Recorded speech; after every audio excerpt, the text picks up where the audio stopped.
pininagas tanan. Dako gid akong pagpasalamat sa Ginoo mga nga makaupod ko kamo subong aga sa aton online devotion kag sa aton pagsugod pangabay kon tanan sa pagbukas sa inyong mga Biblia in Colossians chapter 1 verse 28. Pagabasahon ko ini ang baldi sa pulos ng Ginoo, whom we preach, warning every man and teaching every man in all wisdom, that we may present every man perfect in Christ Jesus. Sige, before kita magpadayon, mga mutanay, let's pray. Our gracious God, Heavenly Father, we are grateful gid sang imong pulong nga pwede namon mabasa. Kag paagi man sini Ginoo, mahangpan namon ang imong kabubuton para sa amon. Tuitian mo kami Ginoo, na ito gid ang mahimaya sa amon pag-apply sa imong pulong. Andumon gid namon kabay pa ang himaya mo sa tanan nga parte sa amon kabuhi. Kaya maanggid gid ang amon batasan kag pangabuhi Ginoo kay Kristo Jesus nga the perfect model of a person that truly glorifies you, Lord God. So kabay Ginoo that we will have that heart just like Christ. Thank you, Lord God. And again, Lord God, ginabalik namon sa iyong pagdayaw. Pagpasalamat. In Jesus' name pray. Amen. Ang topic natin subong is discipleship. Or today's title is the purpose of discipleship. Kung panumdum mo natin, whether we like it or not, may ara kita, may ara gid someone who will disciple us, will teach us, who will guide us, primarily sang nagdako kita ang parents naton, as a father man myself, ginatudloan naton ang aton mga kabataan how to live their lives. Ako man personally sa akon man nga father and mother, ko ano ang mga ginahimo nila, gina-replicate ko man because that is the beginning sang discipleship. Then later on, mag-abot naman ang akon naman nga school, ako diin ang mga teachers naman ang naga-disciple, nagatudlo sa akon how I should live my life, for its betterment nga ma-improve ang akon kabuhi. Natudloan nila ako sa mga things nga that I need para maging equip ako for my future. Kag amo man sa aton lang nga ginatawag lang Christian discipleship. This is a place nga kundiin this is a moment nga kundiin nga ginabuligan ka sa isip mo kautod sa Ginoo para maging equipped to be prepared sa paghimaya sa Ginoo paagi sa imo kabuhi kag sa imo pagdumala sang imo kabuhi. Actually ang meaning sang Christian discipleship is this: is a process by which disciples grow in the Lord Jesus Christ and are equipped by the indwelling Holy Spirit to overcome the pressure and trials of this present life and become more and more Christ-like. So, amo nang pinaka-objective naton gali nga aga-disciple kita. That is to be more like Christ. Kag amo ning ang akon gusto i-share sa inyo this morning. Ang handom naton is to become like Christ. So, importante gid nga muna yung foundation nga nagapabilin kita sa discipleship. So, the first thing why we disciple is first so we may teach people about Jesus, Philippians 3 verse 10, kanami dingang hambal ni Paul, that I may know Him in the power of His resurrection and the fellowship of His suffering, being made conformable unto His death. Balik naman kita sa Colossians 1:28, whom we preach. Whom we preach. Sino gid ba lang gina-preach naton? Sino gid lang ang gina-educate naton? It should be Jesus Christ. Pag nag-disciple kita, hindi naton ginatudloan ang aton utod sa Ginoo about kung ano ang ginhimo ko. kundi ginatudloan naton kung ano bala ang kabubuton sang Ginoo sa sitwasyon nga ara ikaw sa kabuhi nga gusto or nga dapat ikabuhi mo, because the objective is to become more like Christ, and you could only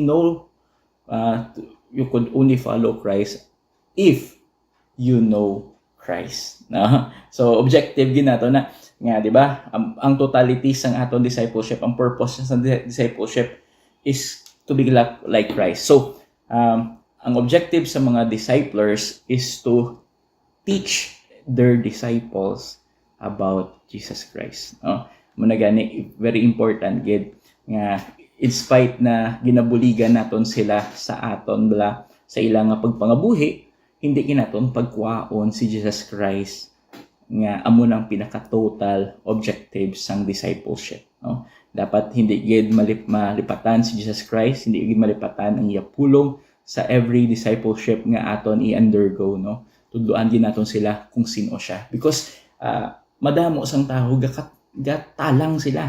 Hindi nila mabalaan kung ano or sino si Jesus Christ. Actually, kuto naton la in Colossians, hindi niya problem kung sino si Jesus Christ. Kay tungod, of course, sa ilay sa una yan, isa man lang ang nag-claim nga Jesus, no? Isa man lang nga nag-hambal nga Jesus. Paghambal mo Jesus, balaan doon nila kung sino ang ginamin mo, no? Pero, ang problem is that madamo sang tao nga lain-lain ang information nga nag-aabot sa ila about kung anong ginhambal ni Jesus. Kag amo ni nga very important gid nga as disciples tudluan naton or tudluan si Paul as a person nga naging messenger sang Ginoo, tudluan niya ang mga isig niya sa kautod sa Ginoo nga kung ano ang ginsiling ni Jesus Christ, no? Kag paagi man sina, matudlo niya man kung sino gid si Jesus Christ, because it's so important gid nga both side gid ang ano naton mabalaan. First, kilala naton mabalaan naton kung sino si Jesus Christ.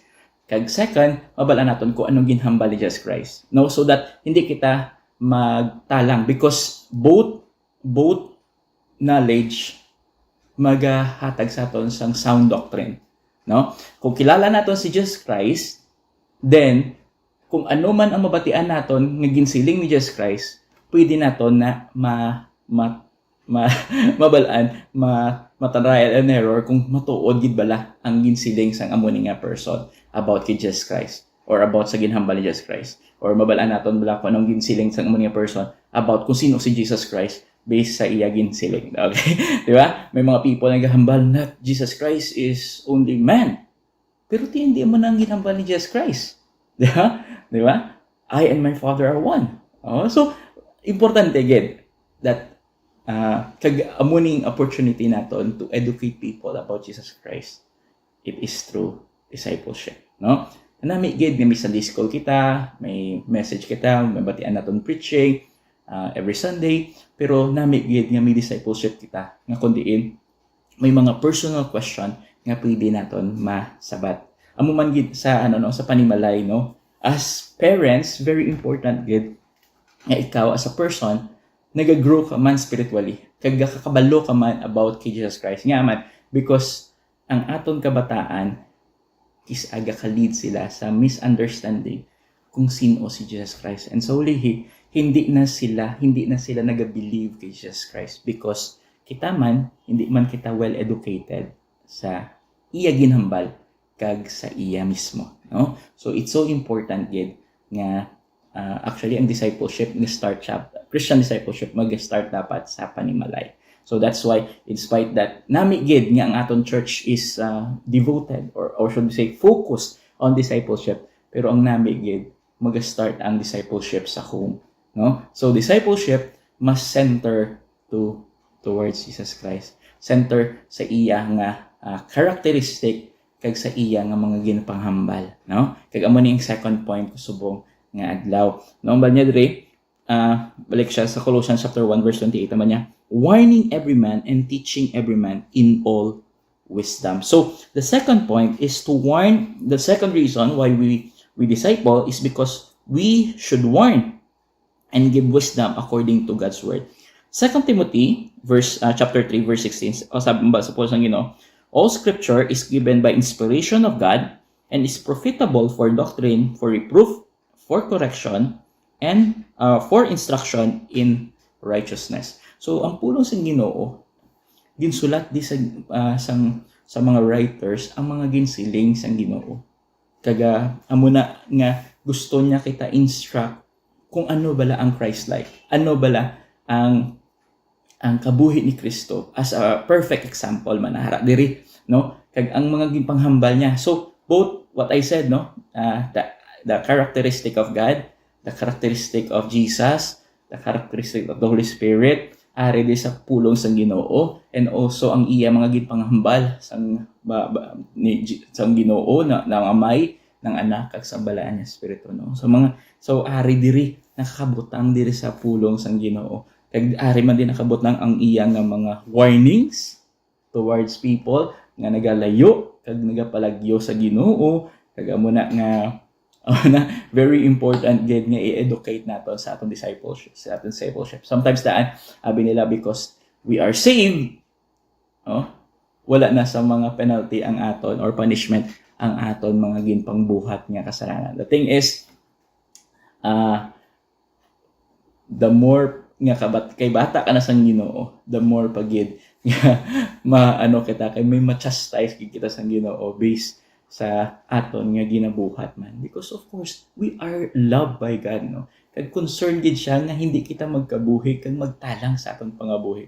So it's so important gid nga hanuton kita. Kag I am blessed to experience madamo nga hanot sang Ginoo. Kay tungod paagi sa mo nga paghanot, naibalaan ko nga planggagi ko sang Ginoo kay hindi niya gusto ko magtalang, no? So it's so important gid that as disciples sometimes na may mga warning kita, no? Because gani Christian life is not an easy life, no? But it is a blessed life, no? It's an full of joy, especially if you are there to please God, no? So kanami gid na, pero of course hindi gina matula nga may kinahanglan gid may mga warning to be reminded that if you do this sin, then there is punishment, there is consequence. So manabala, no, important gid na. And also there are wisdom, no. Discipleship is we give God glorifying wisdom.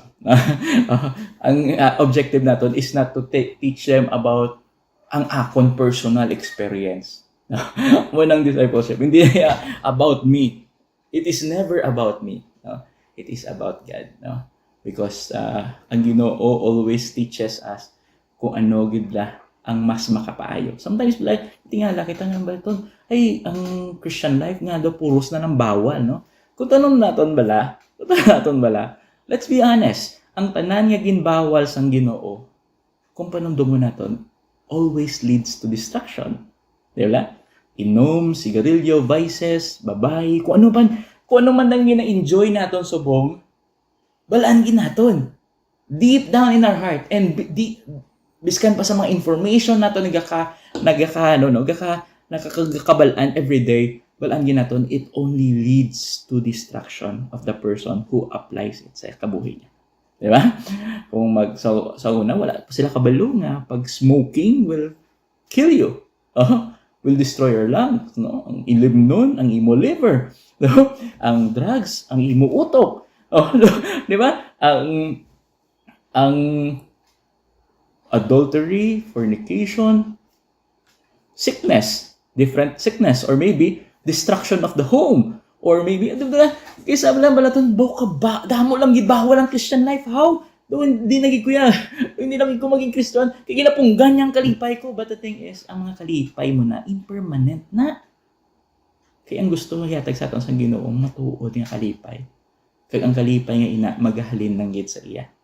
No? So, kanami gid that there is discipleship. That we could be reminded of God's the wisdom of God na gusto niya i-partake sa atin.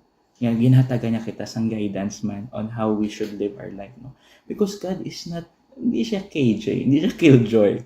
It's just that hindi siya gusto nga i-destroy mo ang imo kaugalingon. Hindi niya gusto nga gubon mo ang imo kabuhi. Hindi niya gusto gubon mo ang imo panimalay, ang imo profesyon, kung ano man ang ara sa imo subong. Gusto niya nga ma-withhold mo na, ma-enjoy mo ang tanan. Pero hindi mo na ma-enjoy kung may mga vices ka, hindi mo na ma-enjoy kung may mga problems ka, may difficulties ka sa imo panimalay, no? He wants you to live a good life. No? So, amo na, no? Discipleship helps with that. No? So, amo na gani, very important gid ang discipleship. So, first, discipleship is very needed gid. Kay tungod paagi sa discipleship, we could educate everyone or the people that we are discipling about who Jesus Christ is, so that they will not be confused. Hindi sila magamuhan kung sino gid lang Ginoo, kag hindi sila madali-dali maintuan sa kung ano ginhambal kuno sang Ginoo. Damo sang lain-lain nga kulto, matudlo sila sang lain-lain nga paghambal sang Ginoo, lain-lain nila interpretasyon. But it's so important that there are Christian disciplers who will educate their disciple about who Jesus Christ is. And of course, that the same disciplers will educate people about the warnings of God. No? May mga warnings ang Ginoo nga kinahanglan nila untaton ang mga sin nila kay para hindi sila ma-lead into destruction, and of course wisdom na kundiin ma-partake nila sa pulong manhalin sa pulong sa Ginoo. So important again. So first, why we disciple? First, so we may teach people about Jesus, and second, to warn and give wisdom according to God's word. And third, the last, to help them prepare as they face the Lord someday. No? So, badya dire, Colossians chapter 1 verse 28, that we may present every man perfect in Christ Jesus. No? So, amo ni pinakandam naton that through discipleship, ma-prepare naton ang kada individual or mabuligan naton sila prepare. Of course, hindi naton ni work, no? Hindi naton ni work. Amo na gani, madamo nga time na may mga frustration gid sa discipleship. Biskan ano nga pangamuyo mo, biskan ano pa nga effort mo, tanang ihatag mo. Pero sometimes nagakano ka gid kay kis naga-fail gyapon ang discipleship or disciples or mga disciple. Pero the thing is, mo man kita. Gaka-fail man kita, no? So that's why kinahanglan gid that as we educate people, maka-focus, tudloan man nato sila mag-focus kay Jesus Christ, no? Because the objective here is to center our eyes towards Christ, no one else, no? Siya lang gid ang aton focus kaga, no? Buligan gid nato nga mo nga disciples man naton nga mag-center man sang ila eyes kay Jesus Christ, no? Kaga of course to prepare them, no? Amo na ganing discipleship, bala nyo bala, discipleship doesn't end on materials. Wala, pagkatapos ng isa ka material, okay ka na, hindi na ta magkita na. Hindi na. Discipleship is a consistent and continuous process, no? Until guro mapatay kita. Dapat consistently ga-disciple kita, kagapang disciple kita. Gina-disciple kita, kagapang disciple kita. So, amo gina, no? Wala niya sa, no? Kay ang objective is to prepare each and every one sa pag-abot or sa pag-atubang natin sa Ginoo, no? Nga hindi kita balama, no? Hindi kita this must way away from, no? Because no matter how young or old you are, there are chances nga ma-lead kita away from the Lord. Di ba? Kaya gani, very important gid ni ara person nga nagiging accountability partner naton. Sometimes kasi nagaka-misinterpret naton ang discipleship, it's more on this person is higher than I am. No, that is not true, no. It is just that God uses people to help us, to guide us, to instruct us, no. Of course, God in reading the word of God, tanan ini halin sa pulo sa Ginoo, kay tanan ini halin sa Ginoo. So, ang aton pagtudlo, ang objective naton is to educate our disciples into centering their eyes and being like Christ, no? Ang mayala ni Paul, no? Follow me as I follow Christ, no? Sundon mo ko as I follow Christ, no? So pag hindi na ako nag-follow kay Christ, then hindi na ko yung pagsunda na si Christ, because si Christ ang pinaka-objective, no? So amo man na, no? Ang objective naton is to prepare everyone, every individual sa church naton to be more like Christ. That's why it's so important for a church to have discipleship. It's good to have wonderful preaching. It is good to have evangelistic programs. It's good for all that. Pero kinahanglan gyud discipleship. It's because it's so sad na sometimes spiritual abortion kita. I've heard this from a pastor that I know before, no. That I know, no, that amo na bala ang word spiritual abortion. Ginsugura naton, ginshare naton gospel, kanami kabalo sila, ginambala naton sila kag sila nagbaton gid. They are so emotional, but yet in the end of the day dito sila yung naga-worship sa lain-lain nga kulto. And it's sad, no? Sometimes amo ning mga people nga ginshare naton someday maging isa bala ka spiritual or cult leader, no? Amo na ang pinakabudlay sa tanan. That's why amo na importante gid ang discipleship. So as much as I love evangelism, as much as I love fellowship, as much as I love doing the preaching the word of God, very important gid ang discipleship, because that is where we could teach people about Jesus, we could warn people and give them wisdom, and third, it is where we could help prepare them to face the Lord someday.